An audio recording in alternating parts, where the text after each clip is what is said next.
Pina-check up na nga namin 'tong bunso ko dahil inuubo at sinisipon pa din at nilalagnat pa din talaga siya hanggang ngayon. Hello mga matra, samahan niyo ulit kami for today's mini vlog. At dahil nilalagnat pa nga din 'tong bunso ko, eto nga't pina-check up na namin at parang mas lumala pa nga ngayon dahil yung lagnat niya hindi bumababa. Akala ko nga pagpunta namin dito sa clinic ay magiging okay na siya dahil naglalaro na siya, pero pagdating nga namin dito sa bahay ayun at matamlay na naman siya. Awang-awa na talaga ako dito sa bunso ko dahil kitang-kita ko talaga na nahihirapan siya lalo na kapag hindi siya makatulog ng maayos. Yung feeling na antok at pagod na pagod talaga siya pero hindi talaga siya patulugin ang nararamdaman niya. Nakakatulog naman siya, ayun nga lang pagising-gising talaga at hindi talaga siya komportable. Eto namang isa kong anak, medyo okay na siya, ayun nga lang medyo nangihina pa din talaga siya kaya hindi ko nga muna talaga siya pinapasok sa school. Tapos ayun nga nagastos namin sa pagpapa-check up sa batang maliit, hindi pa nga kasama yung mga gamot na binili namin sa labas. Tapos ayun nga sabi ng pedya nahihirapan daw huminga tong bunso ko at maplema daw talaga. Advice daw sana niya na ipa-admit namin pero itatry nga daw muna namin dito sa bahay na gamutin. After 2 days kapag hindi pa din okay ay ipapa-admit na daw talaga. Dahil nga bago kami umalis hindi nga ako nakapaglinis ng bahay kaya ito't pagdating namin hindi pa naman umiiyak ng batang maliit. Nagligpit-ligpit muna ako dahil kailangan ko na nga siyang i-nebulizer. At ayun nga niresetahan muna siya ng mga gamot kagaya na lang ng antibiotic at ine-nebulize nga din siya. Umiiyak na nga siya dyan at namumula na talaga sa pag-iyak kahit hindi naman siya utas na utas sa pag-iyak, siguro dahil nahihirapan talaga siyang huminga dahil sa sipon at ubo niya. Bale 2 araw siyang ine-nebulize ng every 6 hours.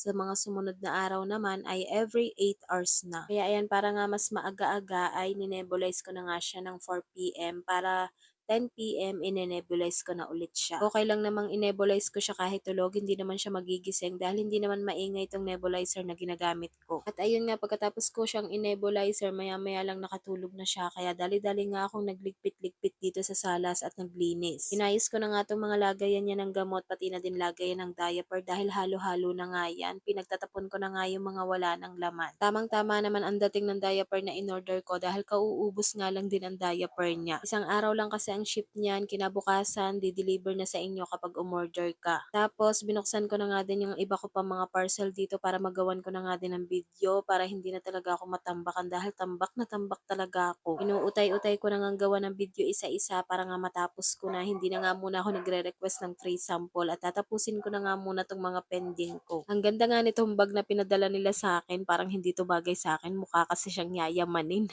Parang mas bagay sa akin ang eco bag, char. Ito namang isa na 'to ay boiler na naman niya, napaka-cute nga, eh. Maglilinis naman ako ng kwarto namin sa isang araw at ipagtatabi ko na nga yung mga gamit do'n na hindi naman Asya pa ng mga hanggang dito na nga lang ulit ha for today's video. Natutulog na kasi ang batang maliit kaya kailangan ko talagang hinaan ang boses ko.